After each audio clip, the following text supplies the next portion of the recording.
नमस्कार दोस्तों, स्वागत है मेरे यूट्यूब चैनल पर।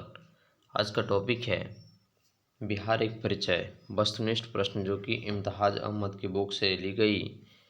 यह प्राचीन बिहार के पूर्व ऐतिहासिक बिहार से संबंधित सभी महत्वपूर्ण प्रश्नों को बारी बारी से बताने जा रहा हूँ, जो कि बीपीएससी, सीडीपीओ, बिहार दारोगा के साथ साथ बिहार एसएससी, अन्य राज्य स्तरीय विशेष परीक्षाओं के लिए काफ़ी महत्वपूर्ण है।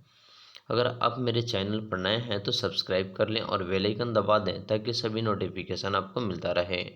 तो चलिए इस वीडियो को ध्यान से देखें और वीडियो को लाइक करें, शेयर करें और तथा सब्सक्राइब करना ना भूलेंगे। तो प्रश्न संख्या 1, बिहार में पूर्व ऐतिहासिक काल का आरंभ यानी कि कब हुआ था। ठीक है, तो यानी कि बिहार में पूर्व ऐतिहासिक काल का जो शुरुआत हुआ था वह आज से कितने वर्ष पहले हुआ था। इसका सही उत्तर है ऑप्शन नंबर सी, 40,000 ईसा वर्ष पूर्व।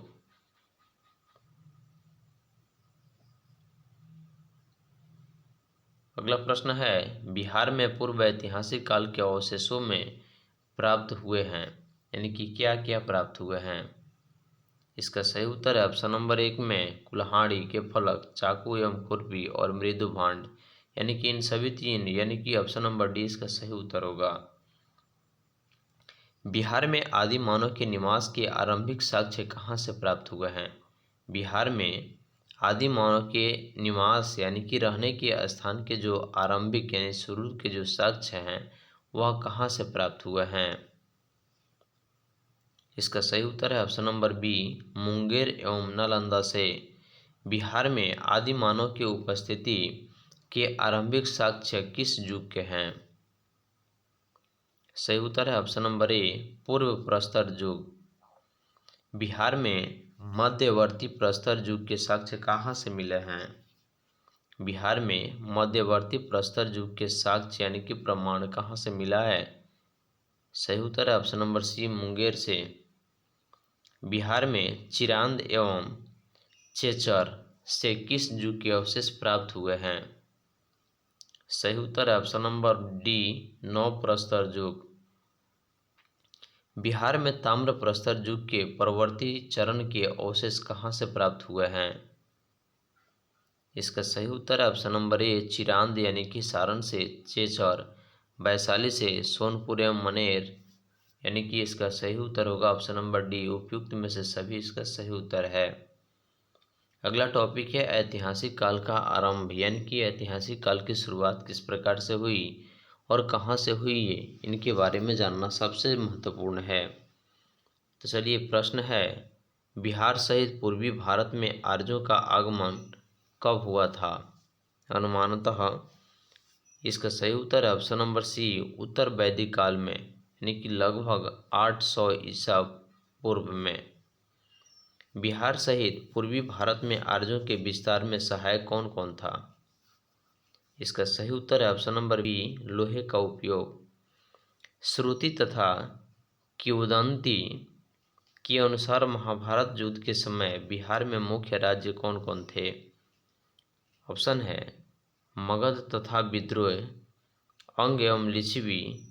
उपयुक्त में से ए और दो दोनों सही है, इसलिए इसका सही उत्तर होगा मगध तथा विदेह, अंग एवं लिच्छवी, यह दोनों श्रुति तथा किंवदंती के अनुसार महाभारत युद्ध के समय बिहार में मुख्य यानी कि राज्य थे।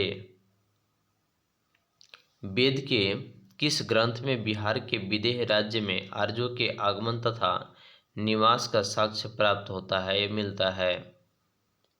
इसका सही उत्तर है option number A, Shatapatha Brahmana में, यानी कि विदेह की प्रथम चर्चा शतपथ ब्राह्मण में मिलती है। बिहार के कौन सा प्राचीन राज्य आरंभ में बहुत दिनों तक आर्यावर्त के बाहर था तथा अनार्य जाति के लोगों का आवास स्थल रहा था। इसका सही उत्तर है option number C, Magadh. Bihar में उपनिषद काल में ब्राह्मण धर्म तथा ज्ञान को महत्व यानी कि ज्ञान का महत्व केंद्र किसे माना गया था। सही उत्तर है ऑप्शन नंबर सी, विदेह को। यानी कि विदेह के राजा जनक प्रसिद्ध दार्शनिक थे और यह राज्य व्याकरण, साहित्य तथा दर्शन शास्त्र का महत्वपूर्ण केंद्र था। अगला प्रश्न है, अथर्ववेद में व्रात्य शब्द का प्रयोग किस राज्य के लोगों के लिए किया गया? सही उत्तर है ऑप्शन नंबर बी, मगध।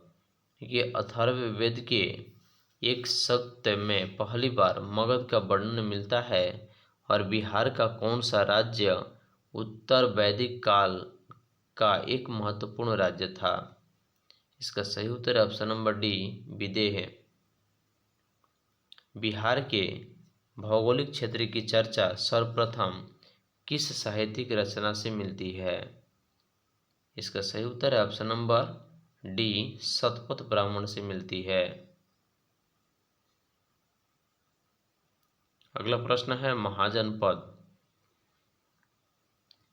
प्रश्न है, 6ठी शताब्दी ईसा पूर्व में भारत में 16 महाजनपदों का उदय हुआ। इनमें कितने महाजनपद वर्तमान बिहार के क्षेत्रों में स्थित थी?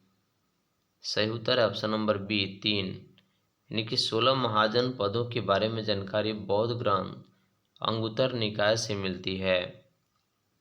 अगला प्रश्न है, निम्न में से कौन सा महाजनपद वर्तमान बिहार के क्षेत्र में स्थित नहीं था? इसका सही उत्तर है ऑप्शन नंबर सी, वत्स। बिहार के किन क्षेत्रों में अंग महाजनपद स्थित था? अंग महाजनपद बिहार के किन किन जगहों पर था? सही उत्तर है ऑप्शन नंबर सी, भागलपुर एवं मुंगेर। अंग तथा महाजनपद की राजधानी कहाँ थी? अंग तथा महाजनपद की राजधानी कहाँ थी? सही उत्तर है ऑप्शन नंबर डी, चंपा। कि बुद्ध के समय तक चंपा की गणना भारत के 6 महानगरियों में की जाती थी। बिहार के पटना तथा गया जिला किस महाजनपद में सम्मिलित था? बिहार के पटना तथा गया जिला किस महाजनपद में सम्मिलित था? सही उत्तर है option number B, Magadh. Magadh महाजनपद की राजधानी कहाँ थी? सही उत्तर है गिरिब्रज, जो कि राजगीर में स्थित है। मगध तथा अंग महाजनपद को कौन सी नदी पृथक करती थी? मगध तथा अंग महाजनपद को कौन सी नदी पृथक यानी कि अलग करती थी? इसका सही उत्तर है ऑप्शन नंबर सी, चंपा नदी। बिहार में स्थित कौन सा महाजनपद 8 राज्यों का एक संघ था? सही उत्तर है ऑप्शन नंबर बी, बज्जी।